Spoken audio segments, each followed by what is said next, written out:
Amžinas klausimas. Kokios vyro pareigos, kokios moters pareigos. Vyras privalo šitą, moteris privalo aną.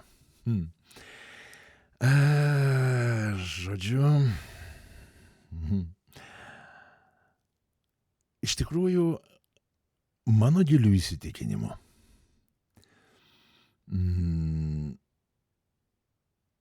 lygios teisės, ten maždaug po lygiai abu įneša į šeimos biudžetą, į šeimą. Ne? Tai nebūtinai apie biudžetą, tiesiog į šeimą. Aš manau, kad tai yra išskaičiavimas. Ir tai jau yra ne šeima, o kažkoks sandoris.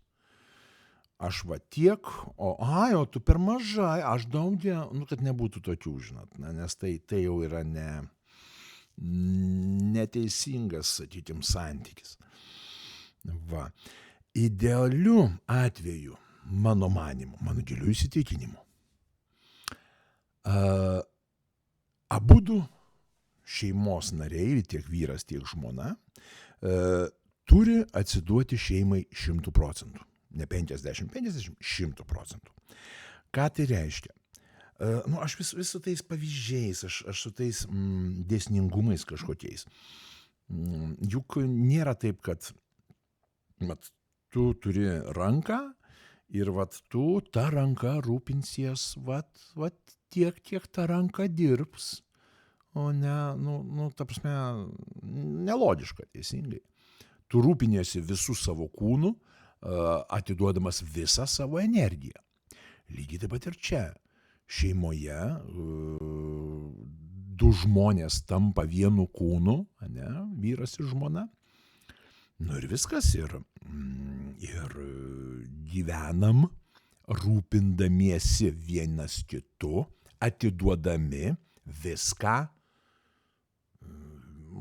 energiją, visus resursus, viską, kad rūpindamis vieni kitu.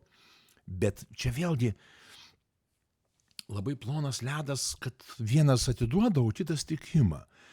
Tai surasti reikia žmogų, dėl ko ir sakau, kad susipažinot, pradraugaukit be lovytės, bent metelius, ne? Kad pamatyt, ar tikrai šitas žmogus toksai, ar vertybės atitinka, ar požiūriai atitinka. Nes mano įsitikinimu, ne? Ir dabar žiūrėkit, vyras, aš pradėsiu nuo vyro, ne? Vyras privalo rūpintis namais. Kaip čia pasakyti, ne namais. Vyras privalo aprūpinti namus, ne? Vyras, jisai išeina iš namų, uždirba babkes, ten užmuša mamutą, parneša maistą, baldus, ten stato namus. Vyras dirba vyriškus darbus, vyras vyriškai elgiasi, ne? O moteris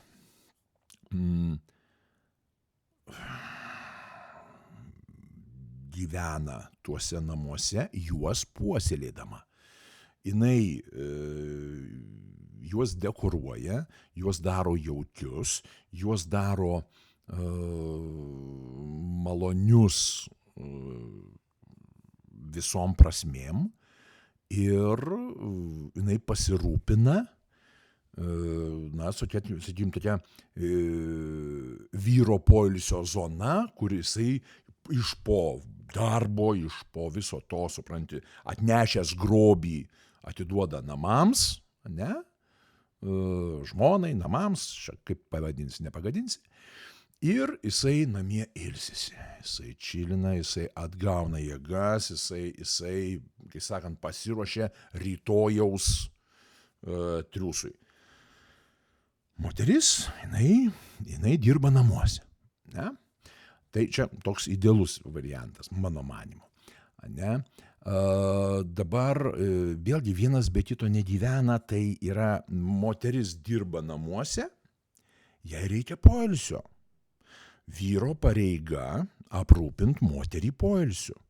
Tai yra ją išvest pasiganyti po parduotuves, ją išvežt atostogauti, ją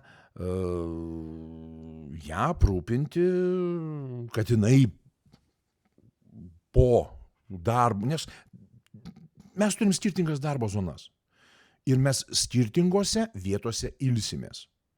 Aišku, čia dabar prasidės, kai sakant, strėlės į mano pusę, ką tu čia nusišnekė, ne tie laikai. Manęs neįtikinsit, kad gamtos dėsnius kažkas atšaukė, kaip ir matematikos ir fizikos dėsnių nieks neatšaukė, šitų irgi dėsnių nieks neatšaukė. Tai vėlgi, be abejo, galima gyventi kitaip. Galima tenai taip, ten ir susitvarkyti, kad ten ir vienodai rūpinamės namais, vienodai einam dirbam, bet vis viena šitoj kitoj schemoj atsiras laikmetis, atsiras gyvenimo epizodas, kur pradės trintis, pradės skaudėti. Prisitrins mazolis, nes tai nėra patogus batas. Prisitrins mazolis, plyš ir bus žaizda. Mes taip surėdyti. Moteris dirba namuose, ilsisi už durų, vyras dirba už durų, ilsisi namuose. Tai yra harmoningas, mūsų prigimčiai tinkamas formatas. Jūs norit bandyti kitaip? You're welcome, prašom, darykit, mes pažiūrėsim. Ir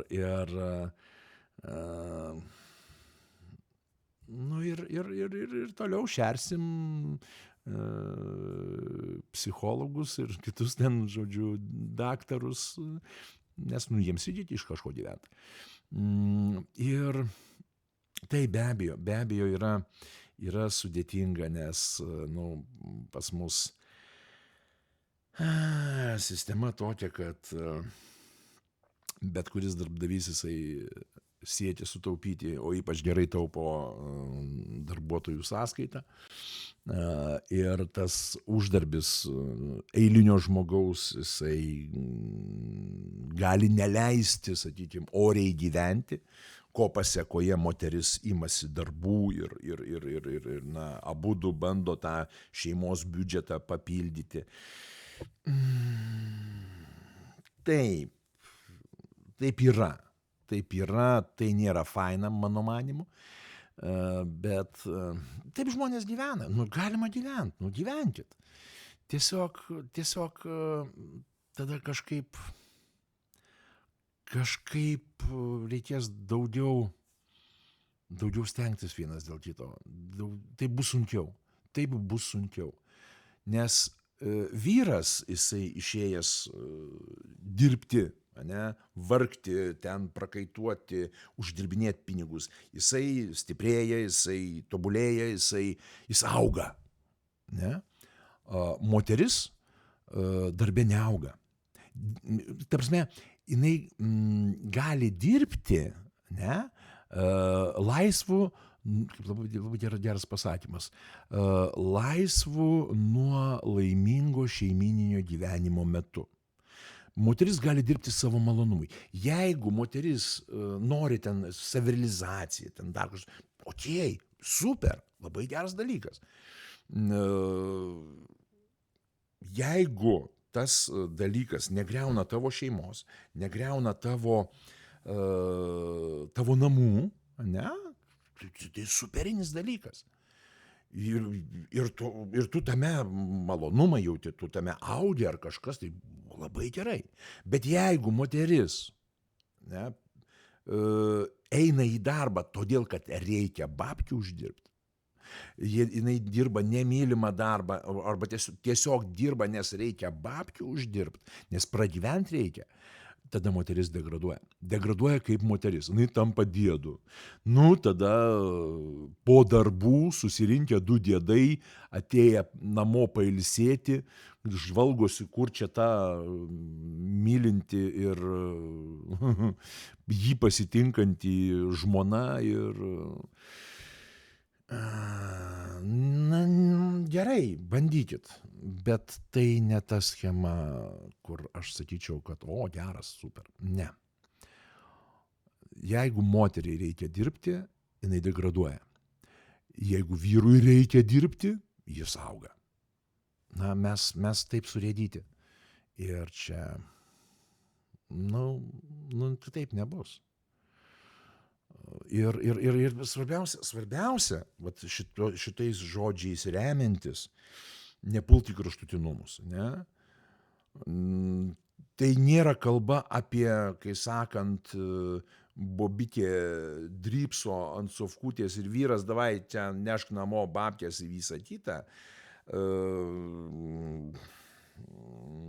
Ne, aš ne apie tai. Mes visi atsiduodam 100%. Vyras 100% atsiduoda darbe ir parneša grobį, moteris 100% atsiduoda namams ir vyras grįžta į...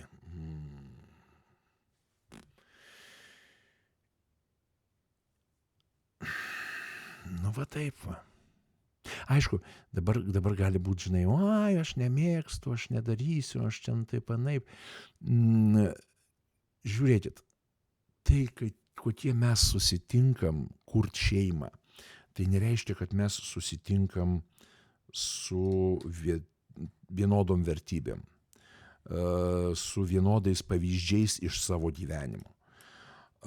Aš dabar pasakiau tą vat schemą, kokia, ne vien mano nuomonė, čia aš iš tikrųjų šitą dalyką radau ne vien tik tais knygutėse, bet ir daugelio, mano manymu, vertų dėmesio psichologų lekcijose. Ir,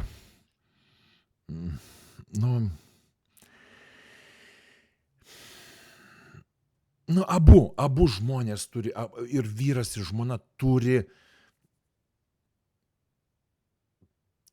pareigas.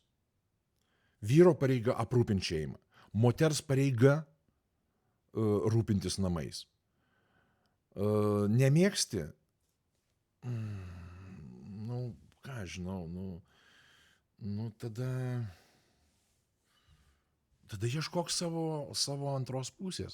Bet kuriuo atveju mes kiekvienas vertas tos antros pusės, kokie mes esam.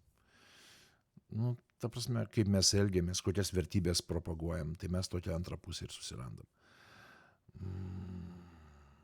Pirmin. Kad tik tais laimingi būtumėt.